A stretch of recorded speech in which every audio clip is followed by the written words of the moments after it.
Welcome to another episode of the Headlight Restoration Pro, where I'll be showing you how to get these headlights clear. A lot of professional headlight restorers and novice headlight restorers have a problem with getting these clear like this. Crystal clear perfection. Why is it that they have a problem with it? Clear. Let me tell you why and how to fix it. The Headlight Restoration Pro. Top-notch quality. High-performing headlights can help a driver identify a potential hazard in just 2 seconds, while it could take up to 6 seconds with poor lights. Let's get down to business. These headlights are from a 2007 CLK Mercedes 550, a very nice car, very aesthetic. This one happened to be white with the tan interior, collector's edition, fun to drive, a lot of power, just a clean, very clean vehicle. And a lot of detailers or a lot of headlight restorers, pros, novice, or just in general have a really hard time getting these headlights to rock back to that crystal clarity or better clarity than it's ever had before. I don't have that issue, and I'm letting you know today what that issue is.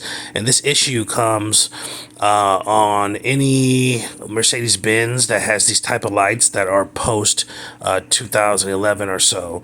That's from like 2011 to like 90s. Okay, so they have an issue with it, and like I was saying right here, because this light has barely any clear coat left on it, I'm not going to do a double coat, which I normally do, or excuse me, a double stuff method, which I normally do on these lights. I'm showing you right here. You kind of get it working on one side, and then you hit the middle, and then you get it working on another side when you're not using a double stuff method. Now, let's get down to why these guys are not getting these lights clear. They're like, I can't get these clear, and I've had multiple people who, in my opinion, are either, close to professional or novice, or, they've done a lot of headlights before and they're getting into the business or whatever. And I've had multiple people over this last year ask me about these type of headlights and don't know why they can't get them clear. Okay, and I want you to pay attention. If you ever seen one of my videos before, you know how my movement is, you know how I do things with the drill or whatever. Now tell me, what is different about the drilling I'm doing on here? Okay, if you don't know, I'm gonna let you know. Do you see how slow I'm going? Okay, I'm really grinding. I'm really doing what? I'm really grinding and applying heat. Okay, these lights need an exacerbated amount of heat compared to other lights. They're a lot thicker.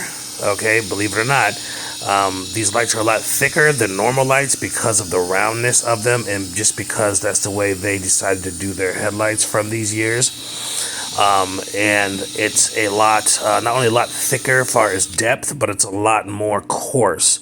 It's a lot more thicker. So it's going to need a lot more heat produced to get that clarity. It's going to take a lot more depth to get to produce that clarity. So what a lot of people are doing is they're falling short on their grinding, falling short on their sanding. They're moving the drill too quick, like it's a normal light, and they're not typically a normal light compared to other lights, say like Civics from this year, or in general, or Toyotas, and this and that. You see, the stuff doesn't just come off. Although it's coming off very well, very easy, very nice, it's just not milking up. If you can see, there's barely any dust. That should give you an indication that I need to go deeper for two reasons, or a couple reasons. Is pretty much the heat, aspect of it, which really plays a part in the finished product. I had one guy that was mentioning, I got a better result when I used, more, polishing at the end and this and that. That's only half the battle. You have to apply more heat when you're sanding as well. And believe it or not, when you do any light and you're standing like this, if you take the drill off of the light and you put your hand to it, and you put your hand to the light, or you put your hand to the sandpaper, at some points you could burn yourself. It gets that hot. So right now, these lights are getting really hot. Now, keep in mind, this is an advanced technique. If you do not feel comfortable doing this, do not start grinding on these, because if you, go too far, it's damn near impossible to, burn any light if you're using the prescribed recommendations for drills. If you have some freaking $1,000 Milwaukee that's pushing, 7,200 RPM and 9,000 pounds of torque, you're gonna burn shit up. I've actually seen that before. This guy was a construction owner. He owned a construction company. He's a contractor, and he had all these nice ass, crazy ass tools that are meant to last for 20 years and to put houses together and shit. And he called me to do his headlights and said he tried. And then when I got there, it was actually a Mercedes. It wasn't like this one, but it was a Mercedes, and it had so many warps and dips and burns, like literally like waves on it, because he tried to use that, and he tried to pretty much use the torque of the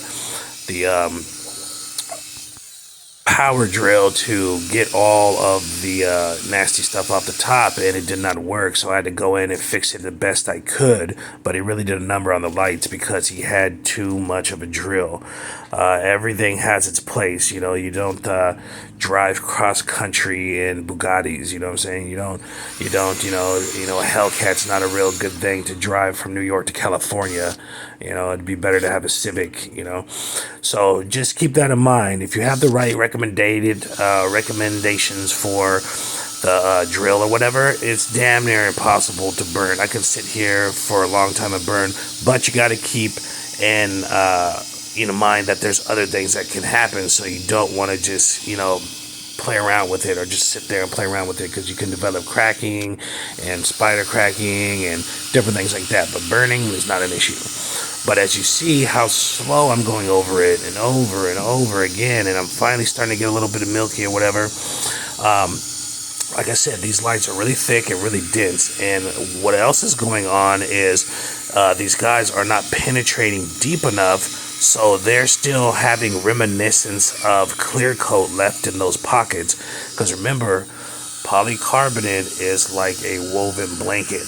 When you look under the microscope, if I took this, washed this off with water, and I cut a chunk out and put it under the microscope, it would look like this, or something like this. And it would, pretty much, if you think about it, if you're pouring on some clear coat or some kind of sealant or liquid on a sponge, what happens if it dried and you pulled that sealant off? What would it look like? Okay, it would be flat on one side more than likely, right? And then on the inside, the part that went into the sponge, it would be all kind of drips going up and all kind of caverns and shapes and stuff like that, right? So these guys are just taking off that flat part on top of the light, and they're not going deep enough, so there's still reminiscence of that clear inside the light, and they think they've gone deep enough, and then they're finished, they polish and they clear coat it, but yet you still have some left over. It's harder to get out of these lights. You have to go deeper because once again, I repeat myself all the time just so people can get it and understand. That is how most good teaching is done. But anyhow, it needs to go deep on these lights, okay? Don't go crazy. Don't go sitting there and drilling for 15 or 20 minutes on the lights. Just, meet the depths, okay? And you can kind of feel it. You can kind of see it. As you see here now, when I'm on this step, it's milking. It's milking up good, white. You can feel it, and you can see it when you're doing it. And you'll notice once these spots, or once any given spot on the light breaks through to that proper depth on here. But yeah, it's those two reasons for the main part, and there's another third reason. We'll get into that shortly. And like I said, the only time I have an issue with this is never from the natural clear coat from it, But every once in a while, it's difficult to produce that clarity on the first headlight restoration of the vehicle once somebody has sprayed it with the 2K clear. Because when that stuff penetrates the pockets, it makes it much more difficult to get them out. And it's you'd have to remove a little bit more surface and a little bit much harder to remove that surface at that point, because the substance is a lot harder than the natural clear coat that comes with the headlight, which by the way is extremely hard on these vehicles compared to other vehicles. That's why a lot of people have issues with BMWs and Mercedes that are doing headlight restorations, even professionals, even myself. There's certain Mercedes like I just hate and drag my ass trying to work on, because they're elevated pricing or whatever, because I know how difficult the light is going to be. Some of them are extremely difficult because their natural coating is very hard, like a 2K clear or whatnot. It's extremely hard, some of them, and some of the lights on top of that, their actual polycarbonate recipe or formula is extremely hard as well. So it makes for a very difficult headlight restoration. And whenever somebody hits those or starts hitting those, they start freaking out. Guarantee it, because you're like, I don't know if I'm going to be able to do this, and I've already got started. What am I going to do? Yeah, so if you ever run into that situation, you just fix it the best you can.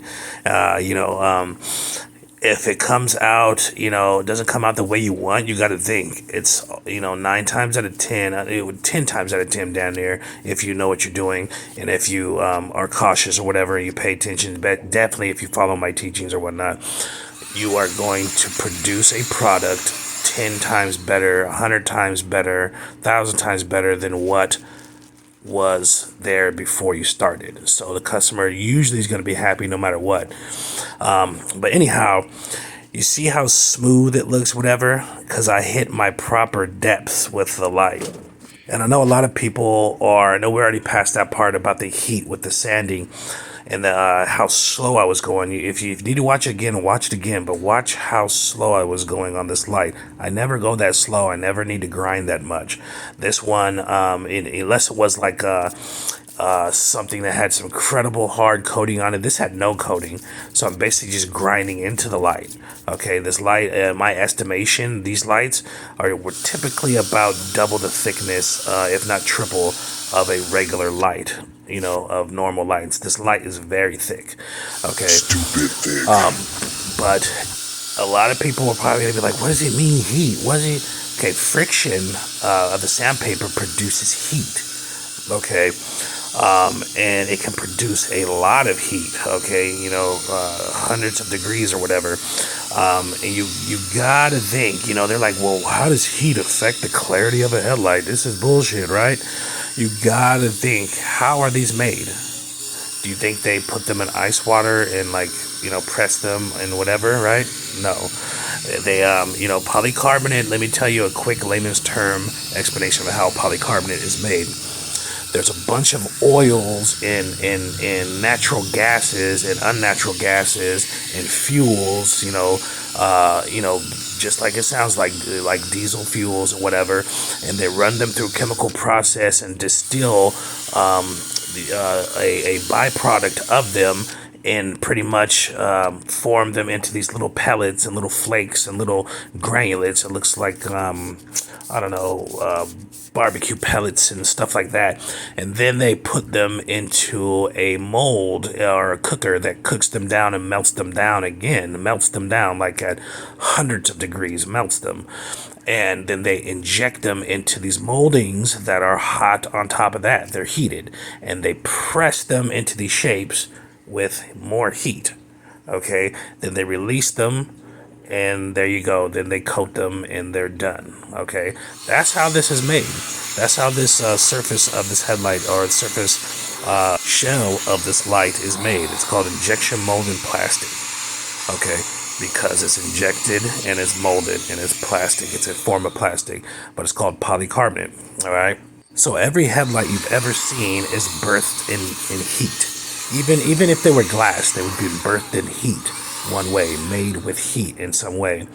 So believe it or not, those little barbecue pellets or whatever that they put in there, they're not typically clear.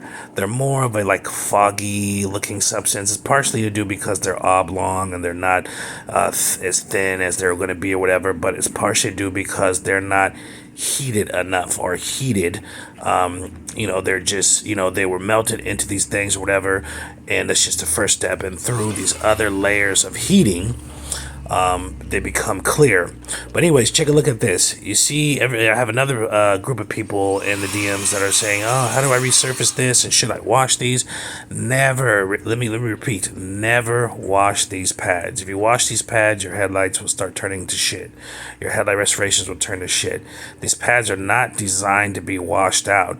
They resurface themselves. They're ultra thick, kind of a soft firm, if that makes sense, and they're really thick, and they're designed to resurface themselves through working of the products or working through the steps. When you use it, each time it resurfaces itself mostly, but when it doesn't and it has a little gumminess on there, you just use your fingernails or any kind of bottle cap, anything to kind of rough it up, and it'll come off.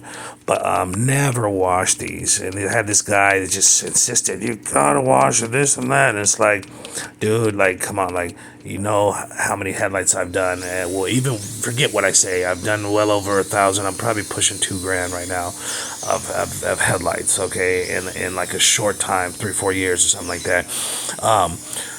Anyhow,